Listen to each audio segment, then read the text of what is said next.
Prince Harry and Meghan Markle have had a tumultuous 2023, and things are looking even more dire in 2024.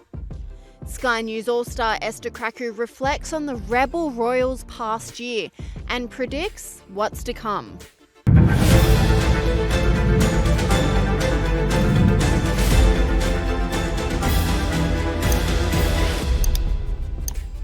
Prince Harry and Meghan Markle have had a rough 2023.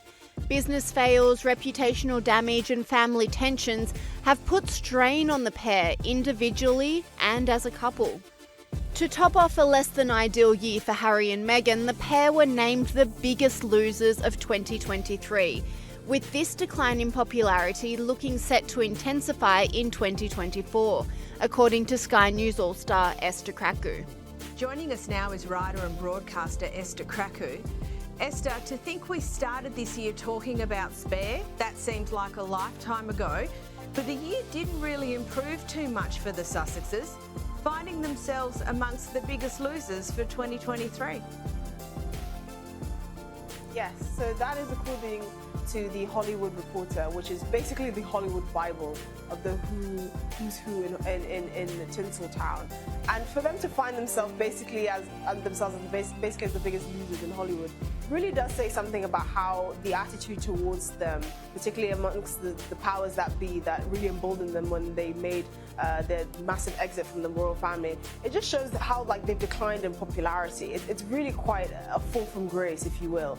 For them to be classed as the biggest losers means that actually a lot of the people that you would think would hover around them and try and steal a bit of the limelight that the Sussexes should naturally have given their proximity in the royal family. I mean, Prince Harry is a prince, for goodness sake. They're just not seeing really any value there. This is a couple that went from having deals with Netflix and Spotify, these multi-million-pound deals. They were having interviews with Oprah. You couldn't run away from them in the headlines. They were literally everywhere. Everyone was thinking, what are they going to do next? Are they going to bring down the royal family? What trailblazing venture are they going to embark on next? And that's really all just shattered under their own feet, because they really just didn't understand a lot of the fundamental key characteristics that's made the royal family effectively last this long. The never explain, never complain, the humility, the commitment to service and duty. We never really saw that with the Sussexes, and it really just made their star wane. And for that reason, many in Hollywood don't really see the point of attaching themselves to the Sussexes. I mean, they've had so many fails this year, it beggars belief. It's very hard to even contemplate where to begin. 2023 hasn't been a good year for the Sussexes, and I imagine the decline is only going to continue. Again, like I was saying, with their relationship with the royal family, their reputation as well has calcified. Most people, in one way or another, have an opinion about the Sussexes, whether it's just not caring about them or not really seeing much point to them. Even if you're mega fans, you cannot argue that 2023 has been a good year for the pair. Esther Krakue also highlighted Meghan and Harry's severe reputational damage that occurred this year due to their undignified reaction to their circumstances. For him to be able to be seen by the British public as a human being who's made mistakes, who's a lovable character, who's someone in tune with reality, to now this kind of moaning, really miserable, middle-aged man who doesn't seem to understand that he's a literal prince and couldn't have more privilege if he tried. It just goes to show that actually that you have to have a certain level of self-awareness, and that's something that the royal family has really mastered. Even in times of crisis, even in times of when the royal family had a lot of internal conflict, like now, but for instance back in the 1990s with the dissolution of the marriage between Diana and King Charles, there was still a sense of actually we realize that we're in a very privileged position and we have to we tread carefully about how we come across. And I don't think the Sussexes ever learned that. I mean, one of the points that I made is the Sussexes never really displayed a sense of duty. It only took a couple of years for them to storm out of the royal family, like petulant children, release an interview with Oprah where they were with Oprah, when, release a book like Spare where they were just complaining, release a Netflix documentary, again, where they were just complaining. Goes to show that actually they didn't have a lot of grit, which demonstrate that their hearts weren't in it, or they had which don't align with what the royal family is about. And we're seeing that as they're fall, you can actually see the flaws in the couple's character. A major business fail for Harry and Meghan, amongst losing lucrative media contracts, has been the quick decline of their charity Archwell. it appears their charity Archwell doesn't appear to be doing much work or too well on the donation front either.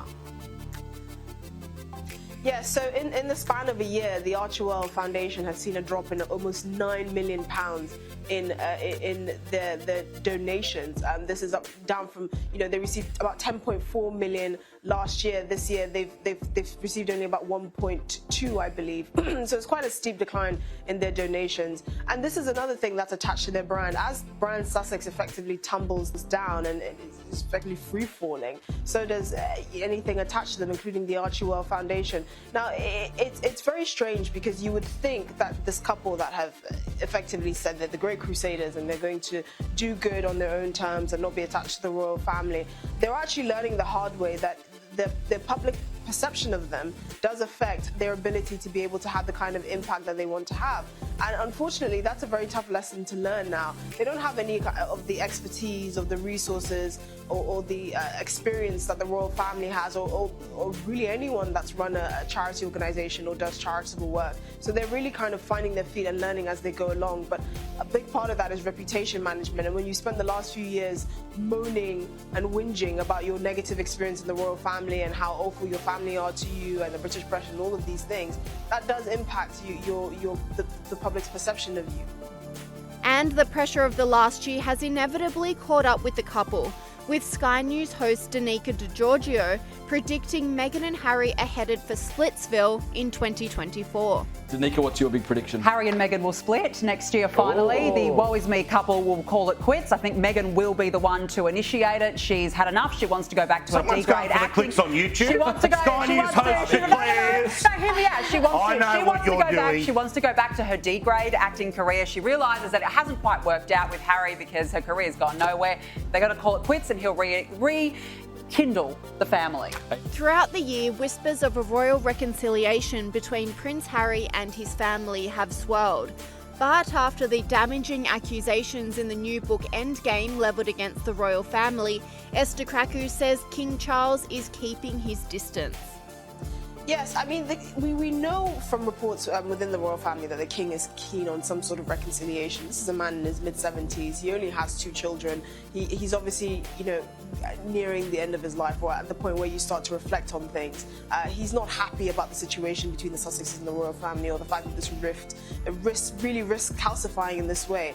But, it's very hard for him to justify trying to bring the Sussexes back into the fold, especially given the latest allegations made in Omid Scobie's book Endgame, where you have the likes of the king and Princess Catherine effectively being humiliated by being called racist without having the right to reply. And I can imagine just getting on with it is very difficult when you have someone assassinating your character in this way. So it will be it will be such a tightrope it is such a tightrope for the king to walk, to try and have some sort of relationship with his son Harry and his family, but also try and maintain the peace within his family. I mean, we heard reports that the Sussexes hinted that they would be open to receiving an invitation to Sandringham this year and even wanting to attend, but actually it's not been clear that any invitation has been extended to them, which I guess is another reality that's going to hit home. I'm personally very skeptical of whether there's any going back from this. I don't think Prince William wants to have very much to do with the Sussexes. I think there's also the very real threat of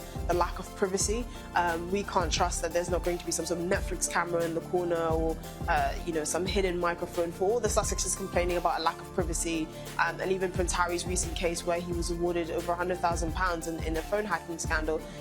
It's very likely that other members of the royal family have faced a similar ordeal, and for one of your own, for someone within your own circle to effectively be doing the same thing that he's accused others of doing, by publishing memoirs and going to Netflix and publishing secrets of the family in such a tawdry and uncouth manner. How can King Charles bring them back in the fold? There would be no peace for anyone. It would be like bringing the enemy within, and it would be a deeply uncomfortable experience. So I know King Charles is very cognizant of that, and unfortunately this is what he's going to have to face for, I suspect, many more years.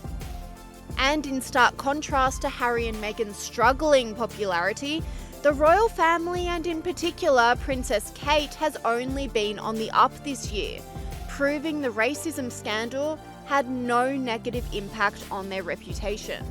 Now onto Princess Kate, and despite the barrage of allegations have been aimed at her this year, including those racism claims made in Endgame, just getting more and more popular. Do you think it's because she just gets on with it and keeps her head down? I think so, and I think that there's an element of understanding that most things will blow over. Outrage mobs don't have the stamina to keep being outraged for months or even years at a time. Today, it's very difficult to be in the public eye and not have moments where you have negative media press or the unsubstantiated claims against you, especially as a working member of the royal family, where you effectively forfeit your right. You know, you can't complain to the media, you can't effectively make your case because most people don't, and that's something that, you know, Princess Catherine understands. This is a woman that was involved with from a very young age. You know, she received a lot of negative media attention. She was called Weighty Katie. And the press followed her every move.